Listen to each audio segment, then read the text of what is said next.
मेरा मानना है कि स्टूडेंट की लाइफ एक टफ लाइफ होती है। जी हाँ, टफ लाइफ। पूरे दिन बस पढ़ते रहो। ना कोई खाने का टाइम फिक्स होता है, ना कोई सोने का। स्टूडेंट ऑलरेडी प्रेशर में रहते हैं, और अगर जब कभी प्रेशर में कोई कमी होती है तो उसको पड़ोसी, रिश्तेदार, जान पहचान के लोग, दोस्त, फैमिली, यहाँ तक कि मम्मी पापा उसके प्रेशर को और बढ़ा देते हैं। अगर कहा जाए कि एक बेस्ट स्टूडेंट कौन होता है, तो ऑफ कोर्स इसका जवाब होगा कि जिसका रिजल्ट सबसे बेस्ट होता है या बेस्ट आउटपुट होता है, जिसका हार्ड वर्क या आउटपुट सबसे बेस्ट हो। आज की इस वीडियो में हम बात करने वाले हैं कि एक सक्सेसफुल स्टूडेंट की वो कौन सी 8 क्वालिटीज हैं जो उसको डे टू डे की लाइफ में मेंटेन करनी पड़ती है। अगर उसको टॉप में रहना है तो उसका 24 आवर्स में उसका कैसा शेड्यूल होना चाहिए, उसकी क्या प्रायोरिटी होनी चाहिए, उसका पढ़ने का तरीका कैसा होना चाहिए। आज हम इन्हीं सब बातों को 8 पॉइंट्स में समझने वाले हैं। आपको बहुत सी वीडियो मिलेंगी जिसमें यह बताया जाता है कि ये करो, वो करो, ऐसा मत करो, वैसा मत करो। लेकिन आज इस वीडियो में आप कुछ अलग सीखेंगे जिसके बाद आप एक परफेक्ट डिसीजन ले पाएंगे। पॉइंट नंबर 1, अगर आपको एक अव्वल दर्जे का स्टूडेंट बनना है, एक टॉप स्टूडेंट बनना है, तो आपको जल्दी उठने की आदत डालनी चाहिए। अगर आपको कोई चीज सफल होने से रोकती है तो वह है आपका लेट उठना, या 8 बजे उठना, 10 बजे उठना। अगर आप 8 बजे उठते हैं तो आप उस स्टूडेंट से 4 घंटे पीछे हो गए जो सुबह 4 बजे से उठकर पढ़ाई कर रहा है। और अगर आप पूरे एक हफ्ते तक इसी तरह से लेट उठते रहे तो आप 28 घंटे पीछे हो जाएंगे। सोचो, 28 घंटे एक दिन से भी ज्यादा होता है। अब इसको 1 महीने से कैलकुलेट कर लो, 1 साल से कैलकुलेट कर लो, या फिर 10 साल से, मर्जी आपकी है। यानी कि वो जो 4 घंटे आप डेली लेट उठते हो उसका लॉन्ग टर्म में जाकर के बहुत ज्यादा असर पड़ता है। अगर आप भी सुबह टाइम से उठोगे तो आप उस टाइम को यूटिलाइज कर पाओगे। आपका मन एकदम फ्रेश रहेगा। आपका फोकस उन हार्ड सब्जेक्ट्स पर रहेगा जिनको आप दिन में नहीं कर पाते हो। जिनके लिए आपको बेटर कंसंट्रेशन चाहिए होता है, उन सब्जेक्ट्स को आप सुबह कर सकते हो। पॉइंट नंबर 2, सिलेबस को हमेशा ध्यान में रखो। अक्सर ऐसा होता है कि हम कहीं से भी सिलेबस सर्च करके पढ़ने लग जाते हैं। यूट्यूब पर, गूगल पर, या फिर किसी भी साइट से सिलेबस को उठा लेते हैं बिना किसी ऑथेंटिक साइट के। सबसे अच्छा डिसीजन होता है कि जो संस्था हमारा एग्जाम करवा रही होती है उसकी ओरिजिनल साइट पर जो सिलेबस अपलोड किया गया है उसका प्रिंट आउट निकालकर उसके अनुसार PRHना चाहिए। सिलेबस में अब आपको वो पॉइंट्स ढूंढने हैं जो बिल्कुल नहीं आते। सबसे पहले उसी को पार हो, उसके बाद जो थोड़े बहुत आते हैं, और सबसे लास्ट में जो पॉइंट्स तुम्हें आते हैं। ऐसा करने से तुम सिलेबस के सभी पॉइंट्स को पार हाच पाओगे और उन पर तुम्हारी पकड़ DDDH भी मजबूत हो जाएगी। यानी कि तुम्हें सिलेबस के सभी पॉइंट्स याद हो जाएंगे। पॉइंट नंबर 3, प्रीवियस ईयर के क्वेश्चन पेपर सॉल्व करें। यानी कि कुछ भी पढ़ने से पहले पुराने पेपर्स को सॉल्व करें और खुद के लेवल को पहचानने की कोशिश करें, जिससे पता चलेगा कि तुम्हें कितना आता है और कितना नहीं आता, कितना नेगेटिव जा रहे हो और कितने लेवल तक आपको पढ़ने की जरूरत है। ज्यादातर स्टूडेंट बिना कुछ सोचे समझे, बिना प्लान के पढ़ाई को स्टार्ट कर देते हैं। कुछ भी करने से पहले प्लान करना बहुत ज्यादा जरूरी होता है। मैं आपको बता दूं कि कोई भी एग्जाम कठिन या सरल नहीं होता। सब आपके माइंडसेट पर डिपेंड करता है। बचपन से ही हमारे मन में बैठा दिया जाता है कि यार ये तेरे बस का नहीं है, तू नहीं कर सकता। जबकि ऐसा नहीं होता है। एग्जाम हमारे लेवल की ही होती है, टॉपर भी हमारे इसी लेवल से उठ के जाता है।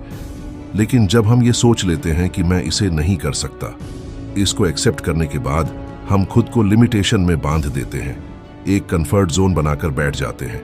उससे कुछ आगे की सोच ही नहीं पाते। जैसे बंद पिंजरे का शेर भी भेड़िया बनकर रह जाता है, इस तरह से आप भी रह जाते हो। पॉइंट नंबर 4, रिसोर्सेज जितने कम हो सके उतना कम रखें। एक कहावत है कि बेवकूफ आदमी का बस्ता भारी, यानी कि जिसको ये नहीं पता कि पढ़ना क्या है, कहां से पढ़ना है, वो कुछ भी पढ़ने लगता है।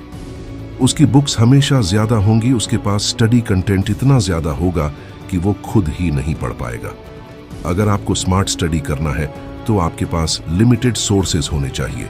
एक अच्छा स्टूडेंट हमेशा स्मार्ट स्टडी करेगा, वो फालतू की किताबों के पीछे नहीं भागेगा। एक बेस्ट राइटर की किताब लो और उसके अपने हाथों से नोट तैयार करो, उसके बाद में उसका रिवीजन करो, टेस्ट दो।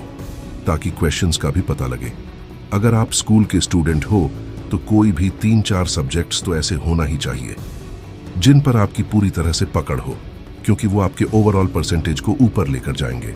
जरूरी नहीं है कि आपको हर सब्जेक्ट के बारे में ज्यादा पता हो, आप हर सब्जेक्ट में एक्सपर्ट हो। वैसे ऐसा हो भी नहीं सकता, क्योंकि यह तो प्रकृति के नियम के ही खिलाफ है। पॉइंट नंबर 5, मल्टीटास्किंग ना करें, यानी कि पढ़ाई करते टाइम इधर उधर करने से बचें। बहुत सारे स्टूडेंट ऐसे भी होते हैं जो बुक्स खोल करके तो बैठ जाते हैं, लेकिन उनके दिमाग में बहुत सारी बातें घूमती रहती हैं। वे सोचते कुछ और हैं, करते कुछ और हैं। अगर पढ़ना है तो पूरे ध्यान से पढ़ो, नहीं तो बुक्स को छोड़ दो और फिर सोचने को ही टाइम दो। जब सोचना आपका खत्म हो जाए ना, तो फिर वापस पढ़ना शुरू कर दो। जब भी पढ़ने के लिए बैठो तो पूरे रिसोर्सेज अपने पास में लेकर के बैठो। याद रखना, जैसे एक अच्छे सिपाही की पहचान उसकी वर्दी के साथ हथियार से होती है, वैसे ही एक स्टूडेंट की पहचान टेबल कुर्सी के साथ पेन, कॉपी और बुक्स से होती है। हमेशा स्टेबल होकर पढ़ाई करें। 90% स्टूडेंट ऐसे होते हैं जो कभी बेड पर बैठकर पढ़ते हैं तो कभी मोबाइल से, मतलब कोई शेड्यूल ही नहीं है। वे बहुत सारी चीजें एक साथ कर रहे होते हैं, जैसे टीवी चल रहा है, खाना खा रहे हैं और साथ में पढ़ाई कर रहे होते हैं। अगर तुम पढ़ाई कर रहे हो तो पढ़ाई करो, और अगर तुम्हारा मन दूसरा काम करने का कर रहा हो तो पढ़ाई छोड़ करके पहले उस काम को करो। मल्टीटास्किंग से कोई फायदा नहीं होने वाला। पॉइंट नंबर 6, रिवीजन करना बहुत जरूरी है। एक बार पढ़े हुए का 5 से 10 बार रिवीजन होना बहुत जरूरी है। मतलब आपको इस तरह से प्लान बनाना है कि एग्जाम की डेट के लिए इतना टाइम बचा हुआ है, मुझे कितना पढ़ना है और कितनी बार रिवीजन करना है।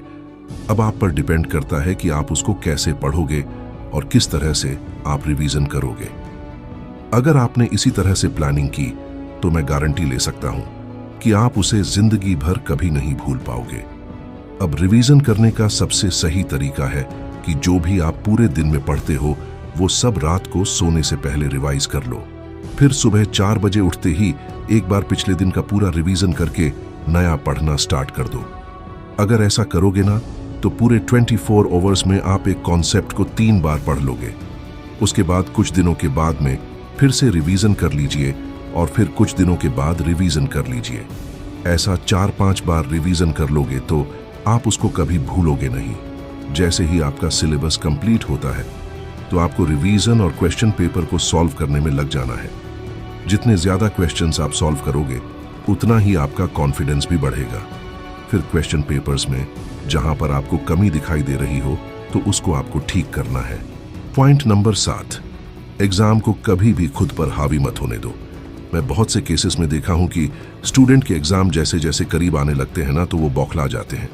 मैं ये पढ़ लूं, मैं वो पढ़ लूं, अभी ये तो पढ़ा ही नहीं है, चलो एक बार इसे भी देख लेता हूं। भाई तुझे जितना पढ़ना था ना तो पढ़ लिया, अब 5-7 दिन में ना कुछ भी हासिल नहीं होने वाला, इतना लोड मत लो। तुम फ्री मन से जितना आता है उसको एक्सेप्ट करो और अपनी एग्जाम दो, नहीं तो जितना आता ना वो भी भूल जाओगे। आप एग्जाम के 3-4 दिन पहले से रेस्ट लो, घूमो फिरो और मस्त रहो, क्योंकि पढ़ा हुआ तो पहले का ही काम में आने वाला है, अब नया पढ़ने का कोई फायदा नहीं है। पॉइंट नंबर 8, एग्जाम के बाद रिजल्ट के आने का वेट मत करो। एक पढ़ने वाले स्टूडेंट को एग्जाम हाल से बाहर निकलते ही पता रहता है कि उसका पेपर कैसा हुआ है और उसका रिजल्ट कैसा होने वाला है। वो रिजल्ट के पीछे नहीं भागता कि यार कैसा आएगा, मैं आंसर सीट मिला लेता हूं। वो एक दिन का रेस्ट लेकर अपनी आगे की तैयारी स्टार्ट कर देता है। मेरा हमेशा से ये मानना है कि स्टूडेंट को कभी भी रिजल्ट को ध्यान में रखकर कि पढ़ाई नहीं करनी चाहिए। उसे वो नंबर ध्यान में होने चाहिए जितने नंबर का पेपर होने वाला है। अगर आपका 300 नंबर का पेपर है तो आप 300 नंबर को ही ध्यान में रखो। कट ऑफ 250 जाए या 150 जाए, उससे आपको कोई मतलब नहीं होना चाहिए। आपका टारगेट है 300 नंबर। अगर आप 250 नंबर को फोकस, तो मतलब तुमने 50 मार्क्स तो वैसे ही छोड़ दिए। इसीलिए आपके मन में वो 300 नंबर होना चाहिए। एग्जाम होने के बाद आपको अपना आगे का गोल तैयार कर लेना चाहिए और फिर उसमें लग जाना चाहिए। प्रयास तभी प्रयास कहलाता है जब उसमें कष्ट होने लग जाए। आपको आपकी परिस्थितियां जितना ज्यादा तोड़ती हैं ना, उनसे कहीं ज्यादा मजबूत आप उनसे बन जाते हो। लास्ट में बस इतना ही कहना चाहूंगा कि किसी ने क्या खूब लिखा है, उसने जाते जाते तुझे मजबूत बना दिया, उसने जाते जाते तुझे मजबूत बना दिया, और उसके दिए हुए कष्ट ने तेरा वजूद बना दिया। अपना ख्याल रखिए, आगे बढ़ते रहिए, और मेहनत के दम पर देश में अपना ही नहीं बल्कि दुनिया में देश का नाम भी कीजिए। जय हिंद, जय भारत।